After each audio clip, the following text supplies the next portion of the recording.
ಶಿವಪ್ಪ,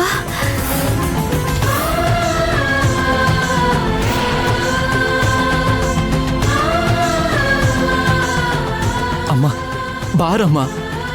ನನ್ನ ಪುಣ್ಯ ಸಾವಿನ ಜೊತೆ ಹೋರಾಡ್ತಿದ್ದಾಳೆ, ಬಂದು ಕಾಪಾಡಮ್ಮ.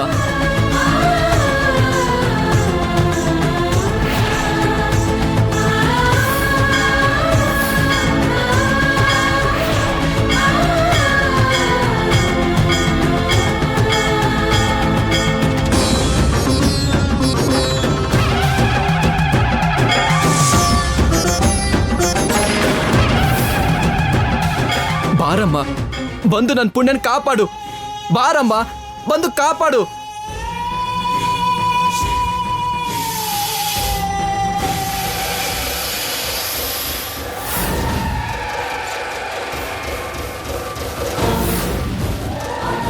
ಮರ್ಯಾದೆಯಿಂದ ನನ್ನ ಪುಣ್ಯನ್ ಬಿಟ್ಬಿಡು, ಇಲ್ಲ ಅಂದ್ರೆ ನಿನ್ ಪ್ರಾಣ ಹೋಗತ್ತೆ.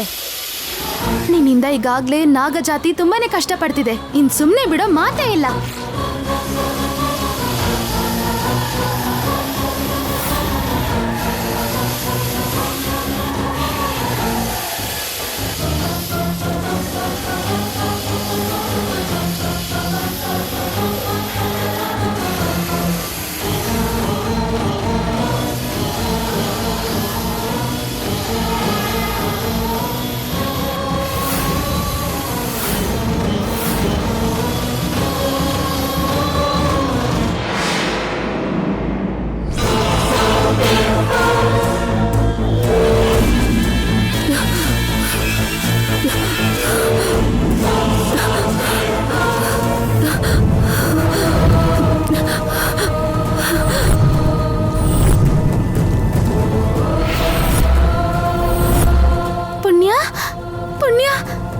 ಪುಣ್ಯ ಎದ್ದೇಳು, ಪುಣ್ಯ ಪುಣ್ಯ ಎದ್ದೇಳು, ಪುಣ್ಯ ಎದ್ದೇಳು, ಪುಣ್ಯ ಎದ್ದೇಳು, ಪುಣ್ಯ.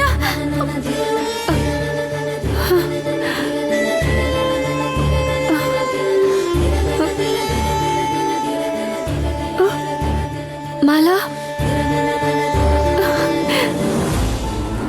ಮಾಲಾ, ಮಾಲಾ, ಮಾಲಾ, ನೀನ್ ಹೇಗ್ ಬಂದೆ ಮಾಲಾ? ಈ ಮಗಳಿಗೋಸ್ಕರ ಬಂದ್ಯಾ? ಈ ಪುಣ್ಯಂಗೋಸ್ಕರ ಬಂದ್ಯಾ ಮಾಲಾ?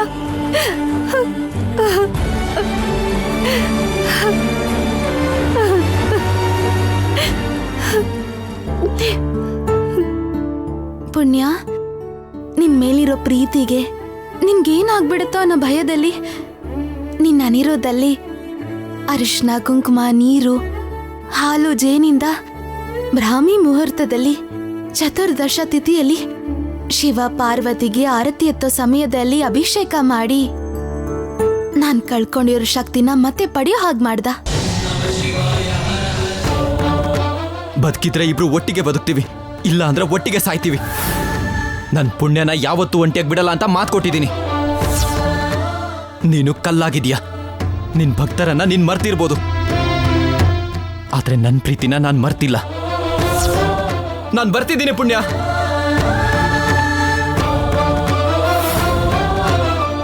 ಅವನ್ಗೆ ನಿನ್ ಮೇಲಿರೋ ಪ್ರೀತಿಯಿಂದ ನಿಜ ಗೊತ್ತಿಲ್ಲದೆ ನನ್ ಬಗ್ಗೆ ಏನೇನೋ ಮಾತಾಡ್ತಿದ್ದಾನೆ.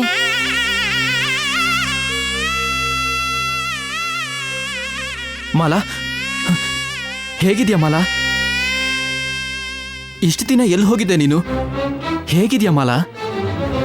ಅಷ್ಟಕ್ಕೂ ಪುಣ್ಯನ್ ಬಿಟ್ಟು ಎಲ್ಲಿಗೆ ಹೋಗಿದ್ದೆ ನೀನು? ನಾನ್ ಚೆನ್ನಾಗೇ ಇದ್ದೀನಿ. ಪುಣ್ಯ, ನಿಂಗೇನೂ ಆಗಿಲ್ಲ ಅಲ್ವಾ? ನೀನು ಹುಷಾರಾಗಿದ್ಯಾ ತಾನೆ? ನನಗೇನೂ ಆಗಿಲ್ಲ, ಚೆನ್ನಾಗೇ ಇದ್ದೀನಿ. ಪುಣ್ಯ, ಇನ್ನೊಂದ್ಸಲ ಪೂಜೆ ವ್ರತ ಅಂದ್ರೆ ಸಾಯಿಸ್ಬಿಡ್ತೀನಿ. ಅನಿರುದ್ಧ್, ತಪ್ಪು, ಹಾಗೆಲ್ಲ ಅನ್ಬಾರ್ದು. ನನ್ನ ಕಾಪಾಡಿದ್ದು ಆ ನಾಗಮ್ಮನೆ, ಈ ಮಾಲಾನೆ ಆ ನಾಗಮ್ಮ. ಏನ್ ಪುಣ್ಯ ನೀನ್ ಹೇಳ್ತಿರೋದು? ಹೌದು ಅನಿರುದ್ಧ್, ಅಷ್ಟಕ್ಕೂ ಏನ್ ನಡೀತು ಅಂದ್ರೆ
ಕ್ಷಮಿಸು ನಾಗಮ್ಮ. ಕೋಪದಲ್ಲಿ ನಿನಗೆ ಏನೇನೋ ಅಂದ್ಬಿಟ್ಟೆ. ಕ್ಷಮೆ ಕೇಳೋದಲ್ಲ, ನನ್ನ ಮಾತನ್ ಕೇಳಿ. ದಿಗಂಬರ ನಾಗಮಣಿನ ಹುತ್ತದಲ್ಲಿಟ್ಟು ನಾಗಮಣಿನ ನಾಗಗಳೇ ಕಾಯೋ ಹಾಗೆ ಮಾಡಿದಾನೆ. ನೀವು ಜೋಡಿಯಾಗಿ ಹೋದ್ರೇನೆ ನಾಗಮಣಿನ ಹುತ್ತದಿಂದ ಆ ದಿಗಂಬರ ಹಾಕಿರೋ ಬಂಧನದಿಂದ ಹೊರಗೆ ತೆಗಿಬೋದು. ಜೋಡಿಯಾಗಿನ ಅಂದ್ರೆ? ಮದುವೆ ಸಮಯದಲ್ಲಿ ದಂಪತಿಗಳು ಕಿರು ಬೆರಳು ಹಿಡಿದು ಜೀವನ ಪೂರ್ತಿ ಜೊತೆಗಿರ್ತೀನಿ ಅಂತ ಮಾತು ಕೊಡ್ತಾರಲ್ಲ, ನೀನು ಪುಣ್ಯನ್ ಜೊತೆಲೇ ಇರ್ತೀನಿ ಅಂತ ಮಾತು ಕೊಡು. ಅರ್ಥ ಆಯ್ತು ನಾಗಮ್ಮ. ನೀವಿನ್ ಹೊರಡಿ, ನಾನಿಲ್ಲೇ ಇದ್ದು ಮುಂದಿನ ಕಾರ್ಯಗಳನ್ನ ನೋಡ್ಕೋತೀನಿ.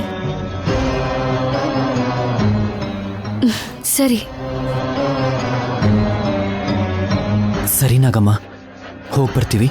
ಬರ್ತೀನಿ ಮಾಲಾ. ಬಾ ಪುಣ್ಯ, ಬಾ.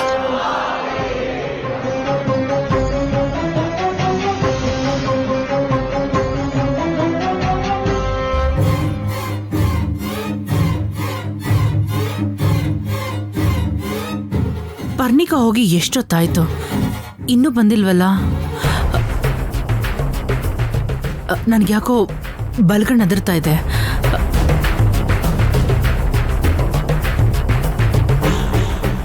ನರಿಗಳು ಬೇರೆ ಚಂದ್ರ ನೋಡಿ ಕೂಕೋತಾ ಇದೆಯಲ್ಲ. ನನ್ನ ಕರಳು ಯಾಕೋ ಒಂಥರ ಕಿವುಚ್ದಂಗೆ ಆಗ್ತಿದೆಯಲ್ಲ. ನನ್ನ ಮಗಳಿಗೇನೂ ಆಗಿಲ್ಲ ತಾನೆ? ಅಯ್ಯೋ ಛೇ, ಒಂದು ಸ್ವಲ್ಪ ಕೂಡ ಯೋಚನೆ ಮಾಡದೆ ಕಳಿಸ್ಬಿಟ್ಟೆ. ಸ್ವಂತ ಮಗಳಿಗೆ ಕತ್ತಿ ಕೊಟ್ಟು ಯುದ್ಧ ಮಾಡಕ್ ಕಳಿಸಿ ಕಾಯ್ಕೊಂಡು ಕೂರಂತ ಪರಿಸ್ಥಿತಿ ಆಯ್ತಲ್ಲಪ್ಪ. ಪರ್ಣಿಕಾ, ಏನೇ? ಪರ್ಣಿಕಾ, ಪರ್ಣಿಕಾ ಅಮ್ಮ, ಏನಾಯ್ತೆ? ಪರ್ಣಿಕಾ,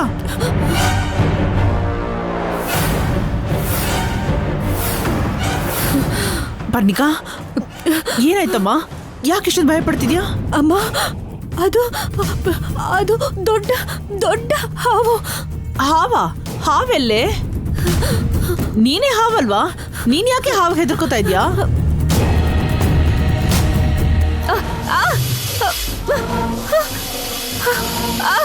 ಪುಣ್ಯ,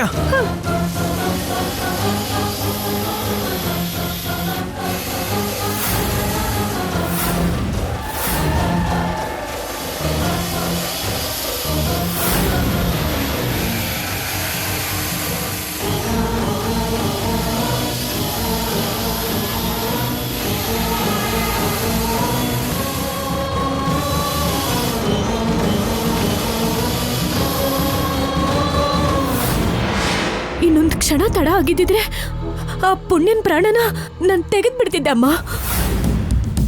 ಎಲ್ಲಿಂದ ಬಂತು ಅಂತ ಗೊತ್ತಿಲ್ಲ, ಆ ನಾಗ ಪುಣ್ಯನ್ನ ಕಾಪಾಡ್ಬಿಡ್ತು. ಅದನ್ನ ಎದುರಿಸೋದಕ್ಕೆ ನನ್ನ ಕೈಲ ಆಗ್ಲಿಲ್ಲ ಅಮ್ಮ. ಪರ್ಣಿ, ನೀನ್ ಬರೋ ತನಕ ನನ್ನ ಮನ್ಸು ವಿಲ್ವಿಲ್ಲ ಅಂತ ಒದ್ದಾಡ್ತಾ ಐತೆ. ನಾವಿಲ್ಲಿರೋದು ಯಾರಾದ್ರೂ ನೋಡಿದ್ರೆ ಅನುಮಾನ ಬರುತ್ತೆ. ಅಷ್ಟಕ್ಕೂ ಎಲ್ಲರ ಕಣ್ಣು ನಮ್ಮ ಮೇಲೆ ಇದೆ. ನಡಿ ನಡಿ, ಬಾ.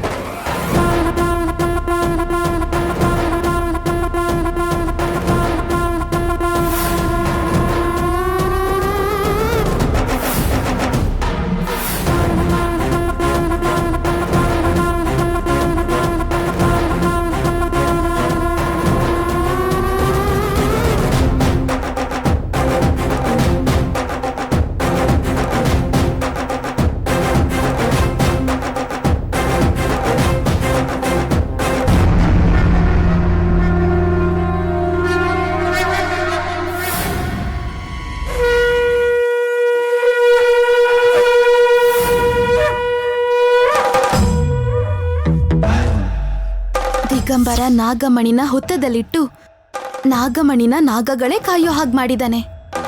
ನೀವು ಜೋಡಿಯಾಗಿ ಹೋದ್ರೇನೆ ನಾಗಮಣಿನ ಹುತ್ತದಿಂದ ಆ ದಿಗಂಬರ ಹಾಕಿರೋ ಬಂಧನದಿಂದ ಹೊರಗೆ ತೆಗಿಬೋದು. ಅನಿರುದ್ಧ್,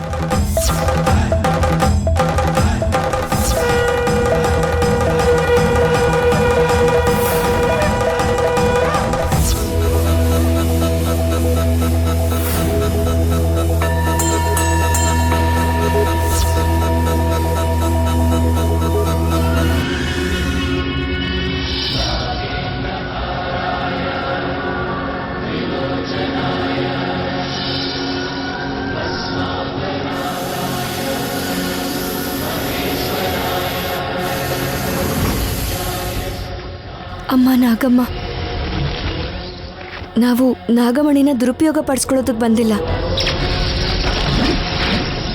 ಶಿವಯ್ಯನ ಹತ್ರ ಪ್ರತಿಷ್ಠಾಪಿಸೋದಕ್ಕೆ ಅಂತ ಬಂದಿದ್ದೀವಿ. ನಮಗೆ ನಾಗಮಣಿ ತಗೊಳ್ಳೋದಕ್ಕೆ ಬಿಡಿ.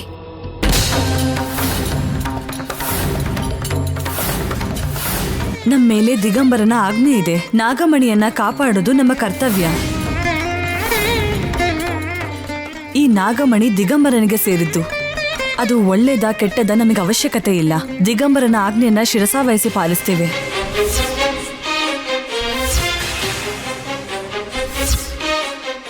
ನಾಗಮಣಿ ನಮ್ಮ ಜಾತಿ ಆಸ್ತಿ. ಹಾಗೆ ಅಂತ ಒಬ್ಬ ರಾಕ್ಷಸ ಹೇಳಿದ್ದಾನೆ ಅಂತ ನಮ್ಮ ಜಾತಿಗೆ ಅನ್ಯಾಯ ಮಾಡ್ತೀರಾ? ಒಂದ್ಸಲ ಹೇಳಿದ್ರೆ ಅರ್ಥ ಆಗಲ್ವಾ? ಇಲ್ಲಿಂದ ಹೋಗಿ. ನಿಮ್ ಪ್ರಾಣಕ್ಕೆ ಅಪಾಯ ತಂದ್ಕೋಬೇಡಿ. ನನ್ನ ಪ್ರಾಣ ಹೋದ್ರೂ ಸರಿ, ನಾನು ಹಿಂದೆ ಹೆಜ್ಜೆ ಇಡೋ ಮಾತೇ ಇಲ್ಲ.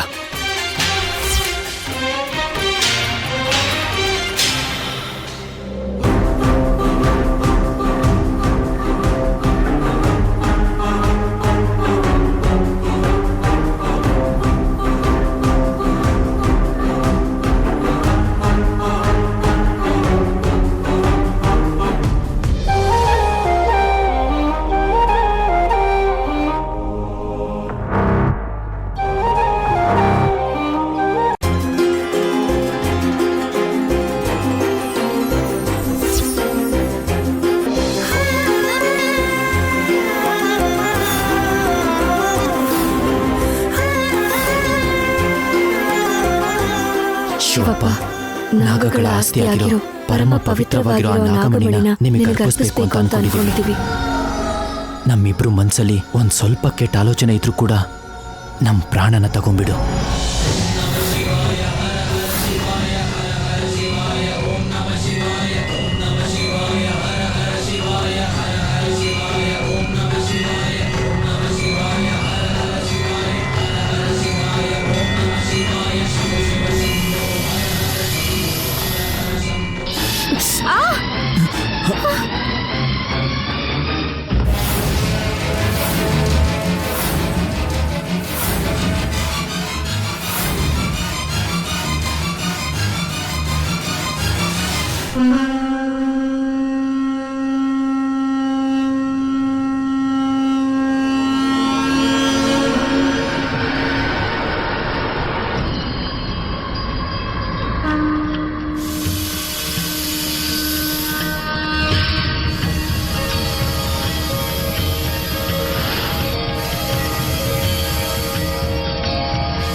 ನಿಮ್ಗೆ ಆ ಶಿವನ ಆಶೀರ್ವಾದ ಸದಾ ಇರುತ್ತೆ.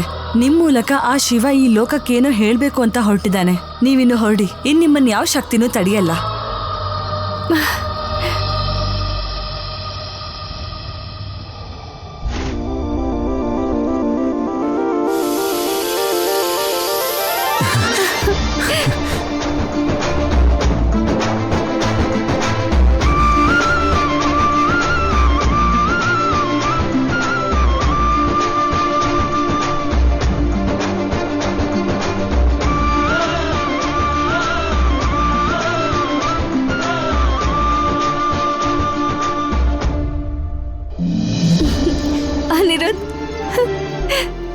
ಎಷ್ಟೋ ದಿನದಿಂದ ನೀನ್ ಕಾಣ್ತಾ ಇರೋ ಕನ್ಸು ಇವತ್ ನನ್ಸಾಗಿದೆ.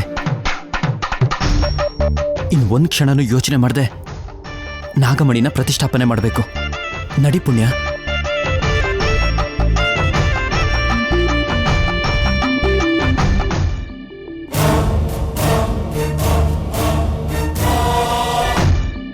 ಮಾಲಾ, ನಮಗ್ ಸಿಕ್ಬಿಡ್ತು ಮಾಲಾ.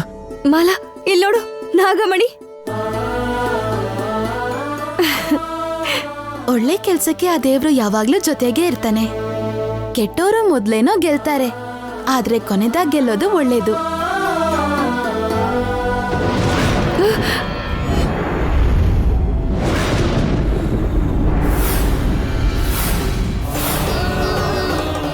ನಾಗಮ್ಮ, ಇಲ್ಲಿಯವರೆಗೂ ನಿನಗೆ ಹಲವು ಸಾರಿ ಎಚ್ಚರಿಕೆ ನೀಡಿದರೂ ನಾಗಲೋಕಕ್ಕೆ ಹಿಂದಿರುಗಲಿಲ್ಲ. ಆ ಕಾರಣಕ್ಕೆ ನಿನ್ನ ಶಕ್ತಿಯೆಲ್ಲವೂ ನಾಶವಾಗಿ ಬಂಧಿಯಾಗಿರುವೆ. ಈಗಲಾದರೂ ನಾಗಲೋಕಕ್ಕೆ ಪ್ರಯಾಣ ಬೆಳೆಸು. ನಾಗರಾಜ, ನಾಗಲೋಕ ಪಾಲಕ, ನನ್ನನ್ನ ಕ್ಷಮಿಸಿ. ನಾನು ನಿಮ್ಮ ಆಜ್ಞೆನ ಯಾಕೆ ಧಿಕ್ಕರಿಸಿದೆ ಅನ್ನೋ ಕಾರಣ ನಿಮಗ್ ಗೊತ್ತಿದೆ. ಈ ಭೂಲೋಕದಲ್ಲಿರೋ ಸಂಬಂಧನ ಬಿಟ್ಟು ನಾನು ಬರಲ್ಲ. ದೇವತೆಗಳು ಮಾನವರೊಂದಿಗೆ ಇಷ್ಟೊಂದು ಸಂಬಂಧ ಬೆಳೆಸೋದು ಸರಿಯಲ್ಲ ಎಂದು ಗೊತ್ತು ತಾನೇ. ಆದ್ರೆ ಮಗುನ ಕಾಪಾಡ್ಕೊಳ್ಳೋದು ತಾಯಿಯ ಕರ್ತವ್ಯ ಅಲ್ವಾ ನಾಗರಾಜ? ಅನಿರುದ್ಧ ಪುಣ್ಯ ಒಂದಾಗೋ ಮರುಕ್ಷಣನೇ ನಾನೇ ನಮ್ ಲೋಕಕ್ಕೆ ಶಾಶ್ವತವಾಗಿರಕ್ ಬರ್ತೀನಿ. ಇದೊಂದು ಸಲ ನನ್ ಕೊನೆ ಆಸೆನ ನೆರವೇರಿಸು ಸ್ವಾಮಿ. ಸಾಧ್ಯವಿಲ್ಲ. ಈ ಒಂದು ಸಂದರ್ಭದಲ್ಲಿ ನಾಗಜಾತಿ ಎಲ್ಲವೂ ಕೂಡ ಶಿವನ ದರ್ಶನ ಪಡೆಯುವ ಈ ದಿನ ಬರದೇ ಹೋದರೆ ಶಾಶ್ವತವಾಗಿ ಮಾನವನಾಗಿ ಉಳಿಬೇಕಾಗುತ್ತೆ. ಎಚ್ಚರ. ಬೇಡಮ್ಮ, ನನಗೋಸ್ಕರ ನೀನ್ ಮಾಡಿರೋ ತ್ಯಾಗಗಳು ಸಾಕು. ನೀನ್ ಹೊರಟು ಹೋಗು. ನಾಗರಾಜ, ಒಂದ್ ಕಡೆ ಕೆಟ್ಟ ಮನ್ಸಿರೋ ಜನರು ಪುಣ್ಯ ಅನಿರುದ್ಧ ಮದ್ವೆನ ನಿಲ್ಲಿಸ್ಬೇಕು ಅಂತ, ಇನ್ನೊಂದ್ ಕಡೆ ದುಷ್ಟನಾದ ದಿಗಂಬರ ಪುಣ್ಯನ ಮದ್ವೆ ಆಗ್ಬೇಕು ಅಂತ ನೋಡ್ತಿದ್ದಾನೆ. ಇಷ್ಟೆಲ್ಲ ತೊಂದ್ರೆ ಇರುವಾಗ ನನ್ ಪುಣ್ಯನ್ ಬಿಟ್ಟು ಹೇಗ್ ಬರ್ಲಿ? ನನ್ ಮಗ್ಳನ್ನ ಯಾರ್ ಕಾಪಾಡ್ತಾರೆ? ಎಲ್ಲ ಈಶ್ವರನ ಇಚ್ಛೆ. ನೀನು ಆ ಪರಮೇಶ್ವರನ ದರ್ಶನ ಮಾಡಿದ ನಂತರ ನಿನ್ನ ಪೂರ್ತಿ ಶಕ್ತಿ ನಿನ್ನ ವಶಕ್ಕೆ ಬರುತ್ತೆ. ಆಗ ನಿನ್ ಮಗಳನ್ನ ನೀನ್ ಕಾಪಾಡ್ಕೋಬಹುದು. ಸಮಯ ಮೀರಿ ಹೋಗ್ತಾ ಇದೆ ನಾಗಮ್ಮ. ನೀನ್ ನಾಗಲೋಕಕ್ಕೆ ಹೋಗದೆ ಹೋದ್ರೆ ನನ್ ಮೇಲೆ ಆಣೆ. ಸಮಯ ಮೀರುತ್ತಿದೆ ನಾಗಮ್ಮ. ಹೋಗಮ್ಮ, ಹೋಗು ಹೋಗು.